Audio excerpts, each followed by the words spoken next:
Continuamos en la última parte ya de este tiempo, de esta noche en Vía V, y vamos a continuar, y me van a permitir que nuestros invitados también y ustedes que empecemos preguntándole a nuestro compañero Fran Espiñeira, porque la verdad es que hoy tenemos a la ciudad de A Coruña bastante revolucionada a esta hora y bueno, pues cientos de personas en el centro de la ciudad protestando por algo que está pasando y que tiene que ver precisamente con la situación en la que se encuentra el club. A medianoche mañana termina el plazo para que la dirección del Depor alcance un acuerdo con los acreedores y de momento no solo está lejos el acuerdo, sino que parece que cada día un poquito más. ¿Qué es lo que ha pasado? Pues un escándalo sin precedentes porque estamos asistiendo a un esperpento, ¿no? Yo, como confeso seguidor deportivista, que no oculto en ningún caso, me siento perplejo e indignado pues, con lo que estamos viendo, ¿no? Y hemos asistido como para intentar salvarle el culo al Lendoiro y que no te quiera declarar al juzgado en agosto, que es mala época, aunque luego se enfaden los señores abogados, pues se ha alcanzado una quita del 33%, los acreedores principales han acordado plantear una quita del 33%, justo en el límite legal máximo que evitaría la calificación de culpable de la pieza de calificación del concurso y en ese sentido pues Lendoiro no solo ha hecho caso omiso de la oferta que le han hecho para abandonar la dirección del club a cambio de salir indemne de un posible proceso administrativo y penal, sino que además se ha dedicado a intentar torpedear el acuerdo, ¿no? Entonces hoy lo que ha ocurrido a las 8:30 ha sido una manifestación espontánea de cientos de seguidores.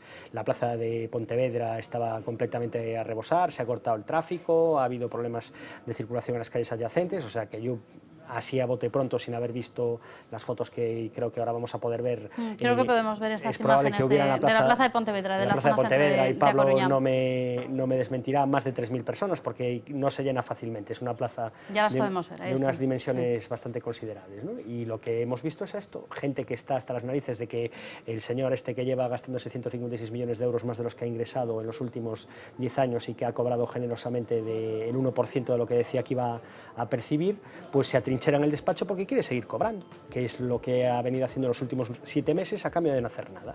Entonces se ha producido una situación esperpéntica donde el equipo tiene, como tú bien dices, 24 horas para llegar a un acuerdo con los jugadores y pagarles un total de 10,9 millones de euros, de los cuales en realidad solo le pueden pagar 5,8 creo que son, y el resto tendrían que ser abonados privilegiando su deuda por delante del resto de los acreedores, algo a lo que los bancos, Hacienda y todos los demás no ven con buenos ojos, pero es la única manera de mantener viva una entidad centenaria que tiene 107 años de edad desde el pasado 6 de abril, creo que es exactamente. Y lo que vemos es esto, pues indignación, gente que pide al Lendoiro que se vaya de una vez, hay algunos que todavía le siguen defendiendo y a mí todavía me parece más esperpéntico porque, insisto, el que se ha gastado los 156 millones de euros que están en el pufo ha sido Lendoiro, solo Lendoiro, nadie le ha ayudado. Él ha sido el que ha tomado las decisiones y él ha sido el que se ha endeudado y ha sido el que la ha gastado. Entonces, vamos a ver cómo evoluciona la situación, quedan 24 horas para que la administración concursal imponga el sentido común y plantee que aceptar la solución al concurso que plantean los acreedores sin la anuencia del Consejo de Administración, que legalmente pueden hacerlo. Yo tengo que decir que personalmente creo que es insuficiente la quita que se plantea, estamos hablando de un 33% sobre la cantidad que no estaría privilegiada, que son unos 60 millones de euros aproximadamente, o sea, de eso le perdonarían un tercio, que estamos hablando de unos 20 millones, aún así quedaría un agujero negro de 136 millones de euros a devolver en 10 años, presuntamente, con una estimación de volver a primera en un plazo no superior a 4 años, cosa que a mí me cuesta muchísimo creer porque tenemos un entrenador gafe y un equipo bastante limitado, pero bueno, ahí es la esperanza que nos queda, hay que aferrarse. La buena noticia es que va a aflorar talento gallego a mansalva, porque ahora van a venir los jugadores de la casa y por lo menos tenemos garantizado que habrá pelea. Toda la pelea que no está utilizando el presidente de la entidad para defender. De todas formas, y a mí, como cada vez que se plantea una cuestión como esta, estamos hablando de una deuda de 156 millones de euros. Que apareció de milagro, porque según el claro. O sea, me planteo dos cosas. Una, ¿cómo se llega hasta aquí? Y dos, ¿cómo se permite que los clubes de fútbol sean capaces de acumular semejante cantidad de deuda? Porque los políticos son unos acongojados.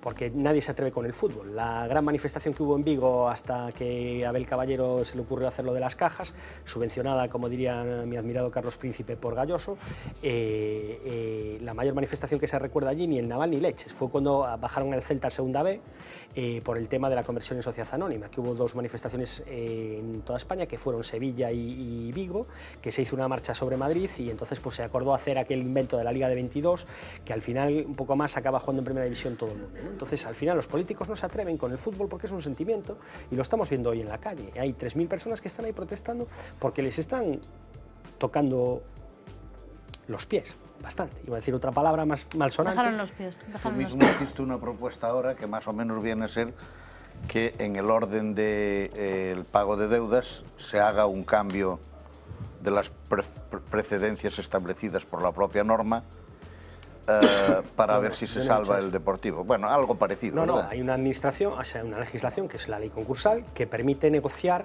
el volumen de la quita. Yo lo que digo es que lo que no se puede hacer es negociar un volumen de la quita con el único objetivo de salvarle el culo al que nos ha traído hasta aquí.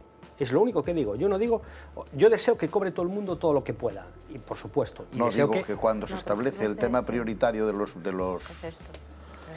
que lo que han llegado, sí, lo que han llegado, hay varias maneras de salvar ese trámite. Es decir, hay, por ejemplo, Nova Galicia Banco, que no tiene nada que hacer, no le debe dinero a nadie y no tiene los preferentistas, ni le debe al FROB ni a nadie, pues puede convertir ese dinero, puede comprar esa deuda y pagar directamente Nova Galicia Banco para evitar la desaparición del club, que obviamente sería el mal mayor, ¿no? O sea, tú ya estás pidiendo algo como los políticos. No, tú que ya se lo han estás del lado de los ofrecido, se lo han políticos. ofrecido. No, yo no he pedido eso, Dios me libre de pedir eso. Sí. Yo jamás lo pediré. Lo estás simplemente contando. Estoy La contando. pregunta, yo hago dos preguntas. Venga. Bueno, una es una Como afirmación. celtista. Una es una afirmación. Soy de Pontevedra, sí, esto se ve de otra manera, claro. A ver, hago Como agnóstico también se puede opinar. una más que una sobre esta pregunta, cuestión. es una afirmación. ¿No será que esto no se vio venir?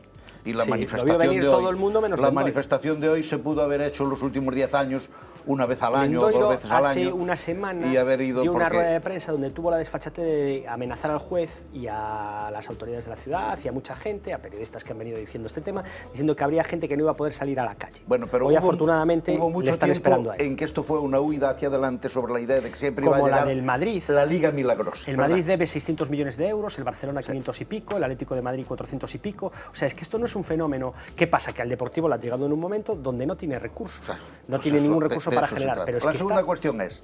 Hoy han tú desaparecido... parece perdón. que lo estás poniendo todo en una operación de ahora, pero ahora la pregunta es un poco más. ¿Es viable este asunto con estos Todo es acuerdos viable. y todo? Todo es Sí, viable. Sí, todo es viable. Sí, en ya esta está vida... respondido, No, ¿vale? en esta vida todo es viable. La gente perdona deudas, claro. No, no, aplicando la ley. Pero esto es mucho más sencillo que todo esto, para mí, desde mi punto de vista. El problema que hay es que los órganos reguladores vigilantes han vuelto a hacer la vista gorda. Ocurrió en los bancos, ocurre en casi todo. O sea, al final el problema que hay es que los que tienen que vigilar aquí no vigilan ni Dios. O sea, yo lo que no sé es para qué les pagamos a todos.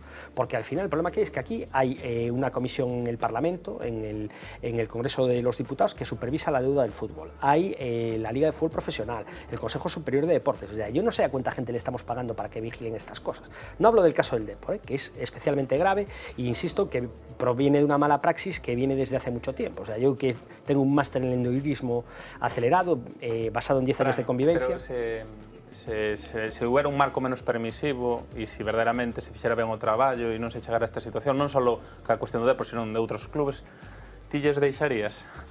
Quero decir, moitas veces demandamos un marco que non sea permisivo, pero logo chega o momento demandamos un marco permisivo. No, yo no. Yo reclamo el cumplimiento de la ley. Es que si yo dejo de pagar 2 cuotas de la hipoteca... Pero ti sabes que na cuestión do fútbol, eu tamén, Bien, claro, joder, pero ti sabes que na cuestión do que... fútbol, ti mesmo decías, a cuestión cultural, sentimental, e o marco permisivo non é por unha cuestión de capricho ha desaparecido, da responsabilidade hablando de un equipo de gallego, ha desaparecido en Compostela. Sino pola propia presión moitas veces, no, desapareció en Compostela, hubo que refundarlo 4 veces. Costes políticos. Dos notas muy breves, Mantía. Dos notas, María, y voy contigo. Dos notas muy breves. Que para mí una de las cosas más complicadas de esto es que en esa relación de deudores, claro, si tú tienes en cuenta que una de las principales deudas que contraen, no el Deportivo, todos los clubes, de lo que tienen pendientes, Seguridad Social y Hacienda, ahí vamos todos, ¿no? Entonces, bueno, ahí hay que a lo mejor empezar a tal. Y en segundo lugar, decirle a Fran que tampoco tal que, oye, al Celta con el talento gallego le ha ido muy bien, ¿eh? Eso sí, yo estoy encantado, pero a mí eso me parece muy bien, pero lo que me indigna, insisto, es que parece que hay determinada gente que tiene una bula especial para incumplir la ley y salir indemne. se me ocurren varios casos, o sea, no solo presidentes de equipos de fútbol, o sea, así a bote pronto se me vienen varios políticos que estos días hemos visto varios casos en todos los colores. Si agilizamos, luego nos da tiempo incluso a hablar de políticos. Pablo. Yo, en línea con lo que dice Fran, me llama poderosísimamente la atención, en este país, cuando una entidad, empresa, va a concurso, el 90%, según estadística, acaban en liquidación. En el caso de los clubes de fútbol, sin embargo, es la excepción, es decir, yo creo que es justo al revés, ¿no? ¿Por qué? Hoy hay dos casos ahí, el Mirandés y el Alcorcón, que se han ido al tacho. Ah, bueno, eso debe ser tercera división, ¿no? Al Alcorcón le queda esta mañana, el Mirandés le falta 1.800.000 euros y es de... Bien, pero en la primera división, en la segunda división son prácticamente, tú lo conoces mejor ese tema, porque en fin, estás muy interesado en ello, son excepcionales los casos de liquidación de clubes de fútbol. Es decir, a los clubes, cuando llegan a esta situación, se les siguen dando todo tipo de privilegios, de facilidades, de permisividad, presionan las instituciones políticas para que se salven, etcétera, etcétera, etcétera. Eso yo creo que es una discriminación absoluta con respecto a todos los demás sectores económicos de este país.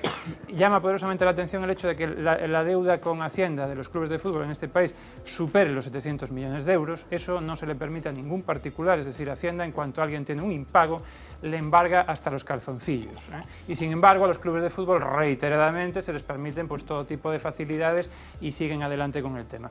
Y esto encaja también con lo que decía Fran, las distintas burbujas que hay en este país, ¿no? O sea, hay una burbuja inmobiliaria, hay una burbuja financiera, hay una burbuja de la energía, hay una burbuja futbolística. En cuanto se pinchan estas burbujas, se ve que lo que hay debajo es un soufflé en el cual hay una opacidad tremenda, hay prácticas corruptas, no digo que sea el caso del Deportivo, hablo a nivel general, hay todo tipo de prácticas corruptas en esos sectores de los que estoy hablando, y los organismos supervisores, como decía Fran, miran para otro lado. Es decir, aquí lo que hay en este país, el fútbol es una prueba más de ello, es una quiebra total de las instituciones, que no funcionan, no sirven para las funciones para las que deberían ser. Bueno, hay dos datos que nos acaban de llegar y Fran añadirá si tiene alguno más al respecto. El juez estuvo reunido con Lendoiro, con los acreedores y la administración concursal hasta las 10:25. La reunión acabó sin acuerdo. Sí, se para seguirá Lendoiro negociando es una las hora próximas... temprana, es una hora temprana. O sea, no hay seguir ahora trabajando en ello. Una pregunta, ¿cuándo se estropeó Lendoiro? Porque Lendoiro fue durante un tiempo el mejor gestor deportivo que había aquí. Y José Luis Méndez.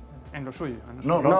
A ver, es que esto nos daría para varios programas especiales. Y no los tenemos. Y no los tenemos. Esto, los programas especiales sí, hace un tiempo todo el mundo quería tener un alcalde como Paco Vázquez y un gestor de su club como No, pero porque el problema es que cuando hay una parte de la sociedad que solo mira la parte de arriba, ¿no? Entonces tú ves la espuma del café y dices, joder, qué pinta tiene. Luego lo que pasa es que revuelves y hay una borra que es espectacular. Pasó con el Liceo, que lo dejó convertido en un solar, que es lo que hay, y a él hubo un momento donde la cabeza le dio la vuelta por completo, que fue cuando vio el cheque de los 4.000 millones de pesetas del traspaso de Rivaldo al Barcelona. Ahí es el momento en el que decide que cuando un señor que era analfabeto, como Rivaldo, que venía de una favela de Brasil, que su madre había tenido que hacerlas de Dios para poder que el chaval se dedicara a jugar al fútbol, cuando llegó por fin a jugar en Europa, él en ese momento ve 4.000 millones de pesetas juntos, hace el chiste en la oficina bancaria que está debajo de la sede del club, que administraba otro ilustre del deportivismo como Manolete, y le dice que se los ponga todos juntos, que se los lleva puestos. A Manolete casi le da el payá. Pero él en ese momento se siente el rey del mundo con 4.000 millones y empieza a dilapidar. Y a partir de ahí dice, pero ¿cómo? Si este, que no tiene ni idea, gana lo que gana, porque ganaba de aquella 300 millones de pesetas que le pagaba el Barcelona, netos, ¿cómo no voy a ganar yo? Y promueve que le pongan el sueldo. Cuando le ponen el sueldo lo vinculan directamente al presupuesto, en un error de inocencia, porque como no había ningún precedente en España y como bien cuenta todo el mundo, pues en aquel momento Lendoiro era un referente, había ganado la Copa, pues le ponen el 1% del sueldo. Y milagrosamente el presupuesto del Deportivo pasa de 2.500 millones de pesetas al año, porque había que avalar, entonces lo tenías constreñido, a 12.000 y 13.000 todos los años, porque tú te llevabas el 1%. No quiere decir que hicieras 12.000 o 13.000 todos los años, sino que tú decías que los ibas a hacer, y de los 12.000, tracatrá. Ese es el resumen. Fran. Y ese momento fue donde se empezó a hinchar la burbuja, hasta que ha dejado de seguir gente soplando y no hay dinero. Por concluir, lo que nos ha contado brevemente, lo que nos ha contado Fran Espiñeira es el resumen de cómo hemos llegado hasta aquí, pero nosotros le hemos querido preguntar al subdirector de Deportes de La Voz de Galicia, Fernando Hidalgo, qué pasa a partir de ahora y si no se llega a un acuerdo. Así que esto es lo que nos cuenta Fernando Hidalgo. La gente lo que quiere es ver a su equipo de fútbol jugar bien, ganar partidos, divertirse. No va al fútbol normalmente para comerse la cabeza o para andar pensando en estas situaciones a las que hemos llegado al final, ¿no? Mientras en el Verde de Riazor se jugaban unos partidos grandiosos, pues nadie se ha preocupado por esto. En ese momento justo es cuando se estaba cociendo todo lo que está sucediendo ahora. La Voz de Galicia, desde principios del 2000, en pleno éxito, estuvo avisando de lo que se cernía. Ha tardado mucho, porque, y voy a utilizar el tópico, porque el fútbol es así, porque al fútbol no se le pedían cuentas, porque Hacienda consentía que se incrementaran las deudas, porque nadie miraba las auditorías. Hacienda ha dejado de consentir, ha cambiado la situación económica del país, Lendoiro se ha quedado sin parapeto, sin paraguas, se ha desnudado por completo, no hay nada de ese gestor que se nos quería vender. Puede ser una consecuencia del descenso administrativo, pero no por ello necesariamente. Eso puede suceder si el club se liquida. Pero como ha sucedido en otras ocasiones, en otras épocas, el Málaga, otros clubes de fútbol que resurgieron de sus cenizas cambiando el nombre, hay trampas, hay trucos legales que se han utilizado, es decir, cambiar el nombre de la sociedad para olvidarse de la deuda. Hoy en día, con la que está cayendo, el Estado, la agencia tributaria especialmente, va a vigilar mucho que no se hagan ese tipo de trampas. Es decir, liquidar la deuda, que se queden los acreedores con todo el perjuicio y el club parte de cero con otro nombre en la misma categoría. Eso es muy difícil y complicado hoy en día. Esperemos por el bien del Deportivo que haya algo de luz al final del túnel, pero la situación es compleja y muy difícil. Situación compleja, muy difícil. Bueno, nos quedan 4 minutitos y yo no quería dejar de preguntaros tampoco, aunque sea muy breve y prácticamente en titulares. Hoy hemos sabido que Pablo Ruz tomará declaración en calidad de testigos a María Dolores de Cospedal, a Francisco Álvarez Cascos y a Javier Arenas en atención, cito textualmente, en la responsabilidad que habrían ostentado en la formación y todo ello relativo al caso Bárcenas. Fran decía que descansan en agosto los juzgados, en este caso parece que no. Sí, es que trabajan mucho, la verdad es que están desbordados, tienes razón, lo retiro. Que además hay gente que se ha sentido molesta. A mí me parece muy bien que les tome declaración a todos, pero el problema que hay es que si no aparecen más pruebas es la palabra de uno contra el otro. Es decir, o sea, esta gente ahora tendrán que demostrar que han cobrado y habrá que ver a ver esos ingresos, ¿no? O sea, yo soy bastante escéptico también con el resultado de esta declaración, porque hasta ahora todo lo que hemos visto ha sido mucho artificio y mucho titular bonito, pero falta ver las pruebas contundentes, que sean más allá que unos papeles. María. Yo lo que creo, tengo la sensación de que el juez Ruz pues, le ha dado veracidad, ¿no? a toda la... Hombre, normal, que pregunte. Bueno, vale, pero le ha dado presunción de veracidad a todo el papeleo que ha aportado Bárcenas. Y bueno, Dolores de Cospedal decía hoy que se alegra de poder ir a declarar. O sea, yo lo encajo un poco con lo de el otro día, aquello que fue tan mal interpretado, en mi opinión, de Rajoy, ¿no? De quiero dar mi versión. Creo que va en la línea de lo que estaba diciendo ahora Fran. Es decir, oye, aquí todo el mundo ha apuntado, ha dicho, este señor tal, y todos creemos que es verdad, tendrá que demostrarlo. Y yo también, yo que me siento, pues en el caso de Cospedal creo que está bastante claro que se sienta hasta insultada, ¿no? por cosas que han salido, que se ha cobrado, que si no, que si la contabilidad ABC, cuando ella, pues su línea ha sido siempre otra, ha depositado toda la documentación, la contabilidad del Partido Popular se ha transferido, todo el mundo la conoce, se ha publicado, es decir, también tendrán que escucharla a ella y sobre todo que ella pueda decir, oye, demuéstrame tú por qué me acusas, ¿no? O sea, creo que es bueno. José Luis. A ver, yo no dudo de la señora de Cospedal y no tengo por qué dudar de la señora de Cospedal. Yo solamente me pregunto por qué el caso Bárcenas no se investigó como todos los casos, por qué no se entró en el Partido Popular, se levantó la documentación y se empezó a llamar a la gente con la documentación delante. Claro, si tú dejas 2 años para que todo esto se espume y luego los llamas para poner palabra contra palabra, que pongan la declaración en el Ola y que comenten los vestidos de la señora de Cospedal. Pero no es esto serio, ¿no? No acabo de entender además por qué ha sucedido esto, porque en todos los demás casos sucede, de tal manera que al Ayuntamiento de Santiago, al Partido Socialista en Barcelona, etcétera, pues llega el juzgado con la policía, entra, coge los papeles, los ordenadores, se los lleva y luego pregunta con el ordenador, aquí dice tal, ¿qué es esto? Bueno, pues aquí no va a suceder eso porque no se hizo. Y entonces, pues no sé qué es lo que porque claro, este debate entre Bárcenas y los demás a mí no me tiene no me entusiasma. Martiño. Estamos a falar do home forte das finanzas do Partido Popular durante moitos anos. Eu non teño dúbidas de que cometeu irregularidades e que se enriqueceu. Tampouco teño dúbidas de que seguramente todo o que está aportando o que di é verdad e que tras ese caso hai un caso de financiamento ilegal do principal partido de goberno nestes momentos do Estado, non? E eu, eso digo eu, e seguramente o pensa, e parece ser que está demostrado que o pensa unha ampla maioría da cidadanía, non? O que non ten ningún sentido a posición que está mantendo o Partido Popular de negación ou de versión antitética ao que di Bárcenas, porque eso lle dá pouca pouca credibilidade, non? Eu che iba a preguntar de testemunhas ou de imputados? De testemunhas, non? Testemuñas. De testemuñas. Bueno, eu penso que hai que dar explicacións en sede judicial, pero tamén hai que empezarles a dar o conxunto da ciudadanía e non a contar mentiras, que é o que nos levan facendo todas estas En cualquier caso, todas como estas decía semanas, Martiño, ¿no? como decía antes Fran, la opinión es libre, pero los hechos son incontestables. Entonces, tú puedes opinar y puedes prejuzgar y puedes creer lo que quieras, pero espera a ver los hechos, ¿no? Todo isto que Martiño y María.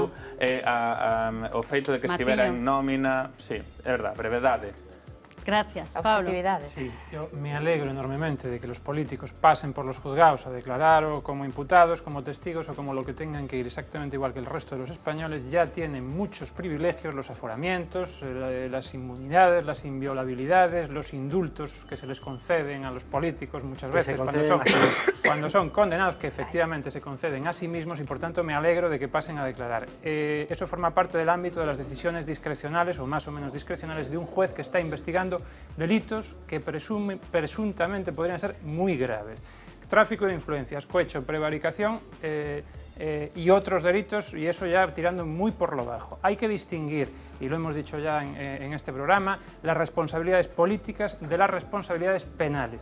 Una cosa muy diferente es que se demuestre que un señor ha cometido un delito, y cosa diferente, el círculo de la responsabilidad política es mucho más amplio que el de la responsabilidad judicial penal. Desde luego, con lo que se ha sabido hasta este momento, los indicios son suficientemente claros como para exigir responsabilidades políticas serias y fuertes a una serie de políticos, en este caso del Partido Popular. Lo vamos a dejar ahí por hoy, porque la verdad es que el tema lleva justo en vísperas, además, de esa comparecencia del presidente del Gobierno, Mariano Rajoy, el jueves en el Congreso de los Diputados, así que será un tema todavía que seguiremos tratando, pero por hoy tenemos que irnos, que se nos echa la noche encima, así que a nuestros 5 invitados, gracias por estar con nosotros, a ustedes, por supuesto, por estar ahí. Mañana, más a las 10 menos 20 aquí en Vía V. Buenas noches.